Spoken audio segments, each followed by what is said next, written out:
Now the very important article, mental health of new mothers. इसके ऊपर article आ रखा था प्रॉपर कि जब न्यूली किसी भी मदर ने डिलीवरी करी होती है अपने बेबी की, तो उस टाइम पे बहुत सारे लाइफ में चेंजेस आते हैं और ये प्रॉपर गाइडलाइन यहाँ पे दी गई। इंटरव्यू भी इसके ऊपर कंडक्ट करा गया और आपके साइंस एंड टेक में जो साइंस एंड टेक में भी डिजीज एंड कुछ हेल्थ से रिलेटेड अपडेट्स रहती हैं, वो आती रहती हैं। और इंडियन सोसाइटी के पॉइंट ऑफ व्यू से भी इंपॉर्टेंट है, क्योंकि उसमें बोला है विमेन एंड एम्पावरमेंट।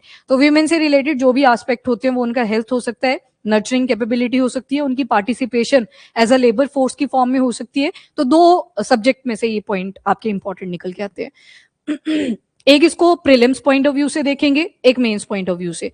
पहला जो स्लाइड रहेगा जहां पे हार्मोन्स वगैरह आप पढ़ेंगे, वो ऑब्वियसली बात है प्रीलिम्स में आपके पूछा जा सकता है। एंड जो आगे की डिटेलिंग है जिसमें हेल्प बताई गई है, क्या क्या सिम्टम्स निकल के आते हैं, ये आपकी इंडियन सोसाइटी से काफी ज्यादा जुड़े हैं।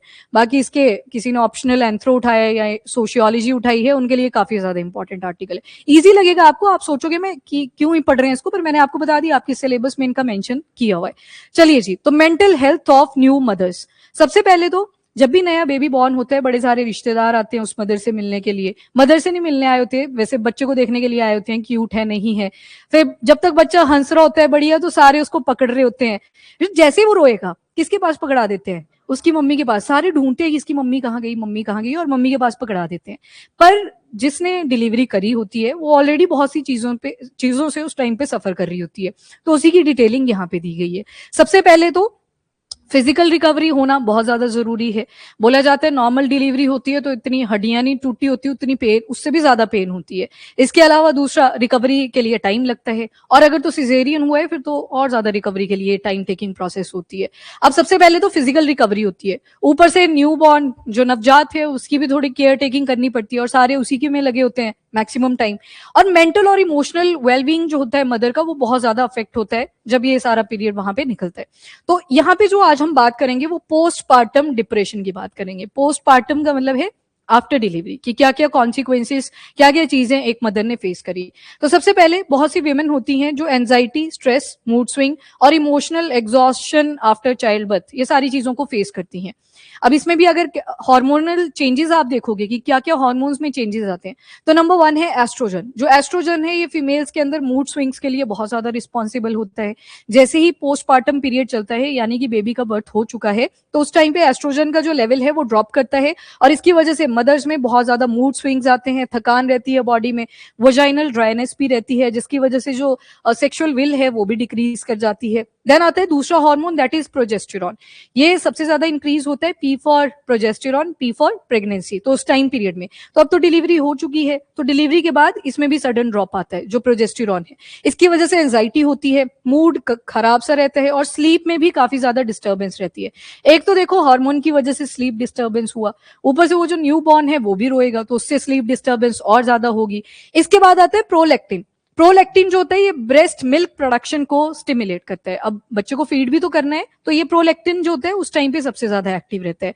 और ये दिख ही रहा है आपको कि फीमेल्स में ही एक्टिवेट होते हैं, क्योंकि प्रोलैक्टिन नाम से पता लग रहा है, लेक्टिन, लैक्टोज शुगर किसमें होती है? मिल्क के अंदर। तो वहां से याद रख लेना, ये आफ्टर जो डिलीवरी का पीरियड चलता है, पोस्टपार्टम पीरियड चलता है, उसमें सबसे ज्यादा होता है। अब इसकी वजह से जो सेक्सुअल डिजायर है वो भी रिड्यूस करती हैं, और थकान ज्यादा बढ़ती है। अब मिल्क भी प्रोडक्ट प्रोड्यूस करना है एक बेबी के लिए, एक जिंदगी के लिए, तो ऑब्वियस सी बात है, तो यहाँ पे जो टायर्डनेस है वो भी बढ़ेगी फीमेल के अंदर।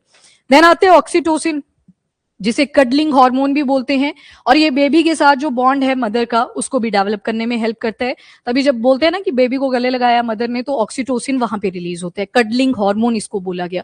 तो ऑक्सीटोसिन का लेवल काफी ज्यादा होता है। और ये भी ब्रेस्ट फीड जब बच्चे को करी जाती है, दूध प्रोड्यूस करने के लिए प्रोलैक्टिन है, और जब ब्रेस्ट फीडिंग करी जाती है, मतलब एक्चुअल में जब बेबी फीड करता है मिल्क के ऊपर, उस टाइम पे ऑक्सीटोसिन और रिलीज होता है। ठीक है, लव हार्मोन के नाम से भी इसको जानते हैं, कडलिंग हार्मोन एक ही है ये ऑक्सीटोसिन। और ये यूटेराइन कॉन्ट्रेक्शन, जब बेबी डिलीवर हुआ था तो उस टाइम पे यूट्रस को जो कॉन्ट्रेक्शंस प्रोवाइड होती हैं वो भी ऑक्सीटोसिन की वजह से होती हैं। ठीक है, तो और भी बहुत सारे हार्मोन्स हैं, पर ये हम बात कर रहे हैं पोस्टपार्टम वाले, कि जब डिलीवरी के बाद चेंजेस आए बॉडी के अंदर। ये जो आपने टोटल 4 हार्मोन्स देखे, ये आपके प्रीलिम्स टाइप ऑफ क्वेश्चन है, specially for the state exam. उसमें आता है एंडोक्राइन सिस्टम, पढ़ते हो ना आप साइंस के अंदर, उसमें हार्मोन्स की वर्किंग एंड ऑल वो सारी थी, तो उसी का ये पार्ट है। अब चलते हैं नेक्स्ट, जो मेंटल हेल्थ के साथ जुड़ा है, अब मेंस के पॉइंट ऑफ व्यू से ज्यादा इंपॉर्टेंट पार्ट है, सबसे पहले तो कॉजेस क्या रहते हैं इमोशनल स्ट्रेस के। नंबर 1 तो यही हार्मोनल चेंजेस हुए आफ्टर डिलीवरी, जो आपने पीछे पॉइंट्स पढ़े। इसके बाद स्लीप डेप्रिवेशन होगी, ब्रेस्ट फीडिंग का प्रेशर रहेगा कि बच्चे को बार बार फीड भी करना है।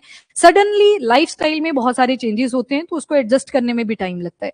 एंड आइसोलेशन की फीलिंग आती है, और कई बार ऐसे लगता है कि मेरी तो कुछ आइडेंटिटी नहीं बची। बहुत सारी फीमेल जो पहले वर्किंग होती हैं, फिर आफ्टर डिलीवरी एंड ऑल वो छोड़नी पड़ती है जॉब, उनको ये चीज फेस करने को मिली है। मतलब उनको लगता है ऐसे कि अब तो सारा रिवॉल्व हो रहा है अराउंड द बेबी और अपना कुछ नहीं बचा, तो वो लॉस ऑफ आइडेंटिटी वाली फीलिंग भी कई बार आती है।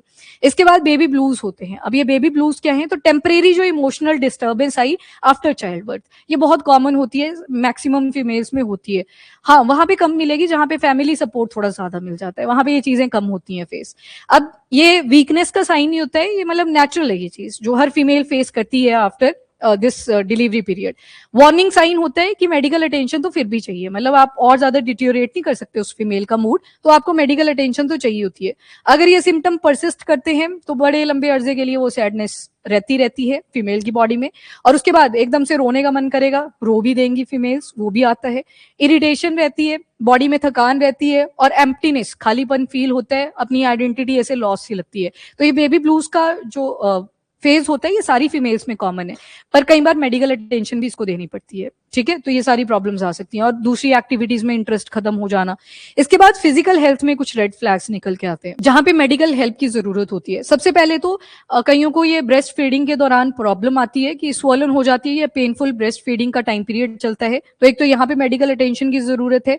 फीवर रहना, हेडेक रहना, और इवन कई बार ब्रीदिंग में भी डिफिकल्टी आती है, और हैवी ब्लीडिंग भी कई फीमेल्स ने फेस करी होती है आफ्टर डिलीवरी। एंड इवन कई बार डिस्चार्ज भी होते हैं, वजाइनल डिस्चार्ज, जिसमें स्मेल बहुत गंदी होती है, तो यहाँ पे मेडिकल अटेंशन की बहुत ज्यादा जरूरत है। अभी जैसे एक दिन आपने पेनक्रियाज को लेके कुछ पढ़ा था, डायबिटीज मेलिटस, बच्चों में वो केसेस बढ़ रहे हैं ना, तो हेल्थ को प्रायोरिटी दी जा रही है, तो इसी वजह से ये वाला आर्टिकल भी आपको मेंशन करा गया था। अब इंपॉर्टेंस होती है फैमिली सपोर्ट की। इतने सारी चीजों से फेस करना, वो भी एक ही पर्सन फेस किए जा रहा है, तो वहां पे family support is Indeed required.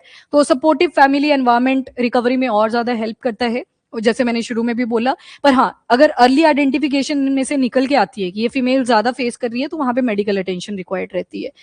इसके बाद सेक्सुअल और इमोशनल हेल्थ अगर देखें, तो पोस्टपार्टम वीमेन के अंदर वजाइनल ड्राइनेस की प्रॉब्लम आती है, जिस वजह से सेक्सुअल डिजायर भी कम होती हैं, इमोशनली डिस्कनेक्ट होना शुरू करती हैं, और डॉक्टर सपोर्ट करते हैं कि वीमेन का जो इमोशनल सपोर्ट है, सेक्सुअली रिस्पेक्टेड अगर ना है तो ना ही है, वो वाला जो सिनारियो है उसमें सपोर्ट किया जाए।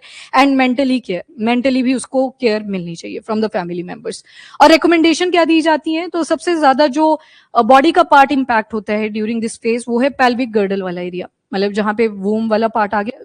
पेल्विक गर्डल फीमेल्स का ज्यादा ब्रॉड होता है कंपेयर टू द मेल्स, तो उसी को लेके योगा एक्सरसाइजेस रिकमेंड करी जाती हैं, और इवन कैजुअल एक्सरसाइजेस हैं जिसमें पेल्विक को स्ट्रेंथन करना और जो यूट्रस वाला पार्ट है उसे स्ट्रेंथन करना, ये एक्सरसाइजेस कंडक्ट करवाई जाती है। तो इनके ऊपर फोकस किया जा सकता है।